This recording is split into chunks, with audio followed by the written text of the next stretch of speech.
Hello everyone, কেমন আছেন সবাই? আজকে করছি একটা স্ন্যাক্স রেসিপি, খুব ইজি। এটা গেস্ট আসলেও সার্ভ করতে পারেন। শুধু পেঁয়াজ, আলু, লঙ্কা থাকলেই কিন্তু এটা তৈরি হয়ে যাবে। প্রথমে নিয়ে নিয়েছি সেদ্ধ আলু, তাতে দিয়ে দিলাম পেঁয়াজ কুচি, লঙ্কা কুচি, ধনেপাতা কুচি। এবার দিয়ে দেবো এক এক করে বিট নুন, গোলমরিচের গুঁড়ো, দিয়ে দিচ্ছি কর্নফ্লাওয়ার এবং বেকিং পাউডার। বেকিং পাউডারটা দিলাম, একটুখানি ফ্লপি হবে জিনিসটা, খেতেও মুচমুচে হবে, তার জন্য। এবার খুব ভালো করে এটাকে ম্যাশ করব।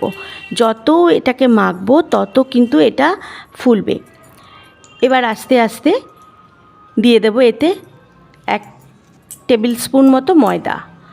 যদি মনে করেন ডোয়ে একটু জল চলে এসছে, তাহলে কিন্তু আবার আপনারা ময়দা অ্যাড করতে পারেন।